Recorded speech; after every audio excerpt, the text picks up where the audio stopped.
Good morning. I think it's morning for everyone. Maybe some people in Europe or somewhere else in the world it's not quite morning, but good morning.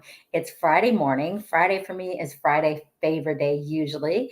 But this week, my guest for H3 TV was unable to make it. And I'm a person that if I say I'm going to do something, I really try my best to do it. So I decided once again, the show must go on. So I decided to interview myself on these questions that I ask my guests. I'm always looking for more guests. Right now, I'm booked through December 18th. But I look for a guest every week. We don't come to you at the same time every week, but I try to do this every week and to come to you to interview someone on disruption and how we can rise above with hope, health, and happiness. So if you have a message about how you have overcome disruption, please feel free to reach out to me. And then that Monday of the week, we pick the day and the time that's best for you. And then we go live on StreamYard, which is Facebook, LinkedIn, and YouTube for my connections. So who am I? I'm Annie Meehan. I'm a motivational mental wellness and communication expert, and I speak all over the world, 50 plus times a year. I've spoken as many as 100, but at least 50 every year for the last 10 years. What do I consider a disruption? Well, anything that interrupts my regular schedule or routine feels like an interruption, but a disruption kind of knocks you off your feet or takes the wind out of your lungs. And so a disruption can be devastation at work, in owning your own business and not being successful in your personal life, can be a diagnosis, a divorce, and so many other things. And then the literal disruptions of hurricanes and fires and floods and tornadoes that hit our homes. So that's what I consider a disruption.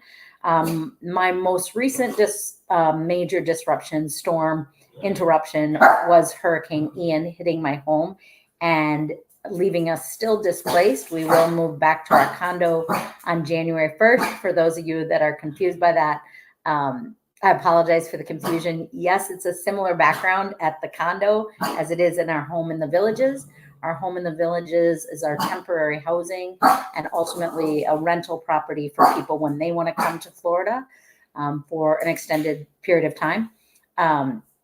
This disruption knocked the wind out of me, terrified me to the point of thinking that we were going to die, but recognizing if your life's over, are you living the life you desire to live? How did I stay hopeful? Well, my faith is probably number one of how I stay hopeful. Number two is having an incredible husband and great support system around me. For me, hope is about looking back at where I came from and all that I've overcome to become who I am, whether that's believing I was stupid and I couldn't read to now writing 8 books and one of them winning a national award. Hope is about looking back as I look forward, recognizing how far I've come personally and professionally in life, and recognizing that I'm never alone, that God always walks with me and beside me and speaks to me if I'm willing to slow down, sit, and listen. How do I stay healthy? Well, I haven't been as great at this one as I'd like. I believe health is 7 areas. And when I'm feeling stress eating is the first thing I go to. I like to move my body every day. And even when I don't like to, I know that movement is a form of medicine. And so moving our bodies helps our mind, helps our energy, helps us move. And so I try to walk up to 3 times a day, but at least once every day. I have some videos with Fabulous 50s that I love to do as well. Cooking with Greg is a great way to stay healthy, staying connected to a spiritual community, from Bible study to going to church, online worship. I feel very disconnected in my faith journey. I watch Eagle Brook online, but it's not the same as being part of a women's group and going to church every week. Financially, I could probably work on that too. How do I stay happy? Well, I love to laugh. I'm a total dork and I think I'm hysterical. I crack myself up every day. I like to watch funny videos, comedians. I like to recognize all my messy parts and show up, not always put together perfectly, but being authentic, because that's a huge part of my brand. And it's a huge part of what I want to teach people, is how to like themselves with all their complicated and messy parts. What lessons did I learn from the storm? Well, there's a lot of lessons, but a huge one was how loved I was. I think sometimes I think I'm an island and I think I don't need anyone and I'm just going forward, going forward. And a huge lesson was how surrounded I was by a community of supporters and encouragers, people reaching out through cards, people reaching out through social media, people sending encouragement and little things and big things. A huge lesson was that I really felt loved. And just that throughout my life, I think you can create your own family, and that can be friends and community that gather around you, and that you're not alone and that you don't have to do everything by yourself. And having that community of supporters was a huge lesson for me, and an important lesson. And also just to stay optimistic, and that no matter what dream you have, for me, living at the beach was a 30-year dream and it was fulfilled. That doesn't mean I get to stay in that dream, and that there'll always be interruptions and disruptions in life. So what I do with them matters. And I don't think that in our lifetime, no matter how old we get or how much experience we have, that we ever actually arrive. We might arrive and get to that goal, and then something might set us back, but then we get to decide if we're going to keep going forward. And so for me, that's it. How have I used the storm to help others? Well, a lot of ways. One is, when the disruption of the pandemic happened, I started this H3 TV. I know a lot of you do podcasts or listen to podcasts, but for me, I'm such a visual learner that I wanted to do a talk show instead of a podcast. I wanted to interview other people and hear their stories and pour into them. And so that was a big way that I give back, is by coming online and sharing encouragement of hope, health, and happiness. The second thing is I am a coach. I am a keynote speaker. That's my primary work, but I also do half day, full day trainings. I do ongoing monthly consulting and speaking, facilitating engagements with companies. I do one-on-one coaching. And in January, I am launching Stuck to Soaring 90 days from January 11th to April 11th, Stuck to Soaring, how to move past your limiting beliefs, the areas you're stuck, whether that's your career, your health, your finances, your relationships. And there's so many people out there that reach out to me that want to become speakers. I coach a lot of people on the performance of speech or a powerful presentation or how to connect, but I also coach people on the business of it. What do I do strategically every day to keep getting booked 50 plus times a year, to keep reaching out to people? And I don't do gigs. I know a lot of people do gigs, but for me, it is about that powerful presentation. I never take for granted the privilege of the platform, that it's a privilege to speak life into people and encourage people and to help people like themselves better, whether they like me or not. That's always my desire when I speak, is to really pour into people, knowing they're depleted, they're exhausted, they're overwhelmed by their career, by their relationships, by their health, or by someone they love that's hurting. That's always a big thing. So I use coaching, speaking, training, retreats. I just had a speaker friend here for the weekend, and we did a retreat. We really focused on her business, what she can do strategically every day to move forward. So there's always something that I'm doing to use my own experience personally and professionally that I can help people launch forward. But I'm excited. This is going to be my first group coaching for 90 days from Stuck to Soaring in January. So if you're interested, my first group is women only, but I've had a few men interested. So if you're a guy interested, let me know. If I can get 5 or more men, I'll do a men's only group too. But really helping people with that, feeling they're living in the mundane or mediocre. They're just stuck in that cycle of exhaustion, swimming, surviving, swimming, surviving. And I really want to use all of the challenges, disruptions I've had to not just survive, but to soar above, to use it for good. That even though this is hard, even though I still have sad days about not feeling at peace at home and not being at home, and the major disruption that Fort Myers Beach still is, there's progress. And for me as a creator, whether it's my written or spoken word, I do need calm. So being at the Villages has been very helpful. As much as I am an extrovert in many ways, it's that quiet that refuels me to allow me to go out into the world and keep speaking and pouring into other people. How have I learned to or plan to soar again? Well, I think that my Stuck to Soaring for me is kind of like, okay, it's been a year and a half. And in January, I'm ready to show other people how they can soar, whatever they're stuck in, whatever disruption they're going through, to use the pain of my past as fuel to pour into other people on their future. I guess that don't settle.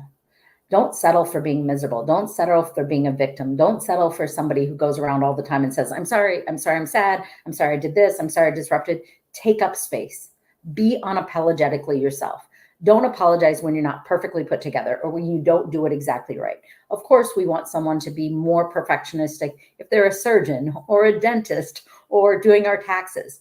But as ourselves, human beings, it's so important to just give yourself some grace that you're not always going to say the right thing or do the right thing. And not everybody's going to love you, or you're not always going to know how to handle disruptions, even if you're a therapist or a social worker or a speaker or a coach, that we're also all human beings and we are humankind. And for me, I love to teach people, be kind first to yourself, because then you will be filled up and you can pour into others. And it is never selfish to make time for self-care, whether that's going for a walk, reading the Bible, having quiet time, laughing with girlfriends with no agenda, whatever that is.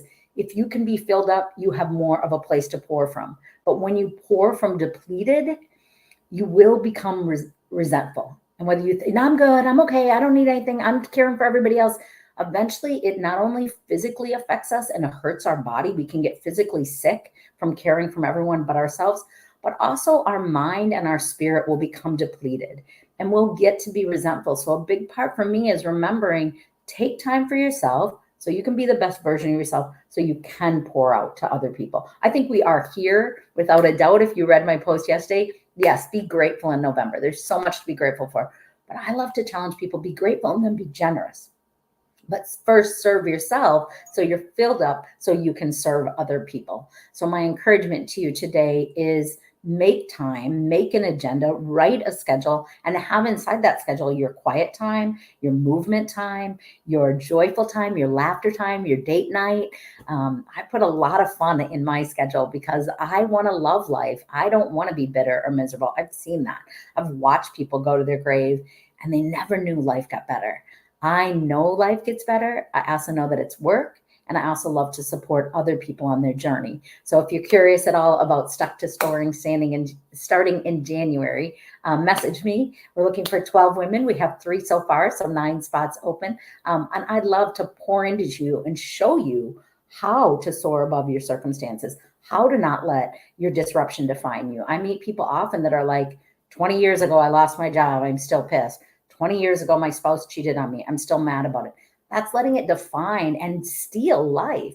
So instead, let that be part of your past. And remember, we have rear mirror to glance back, but our always desire is to be present and looking forward. So therapy for a lot of people is about looking back and healing from what you've overcome.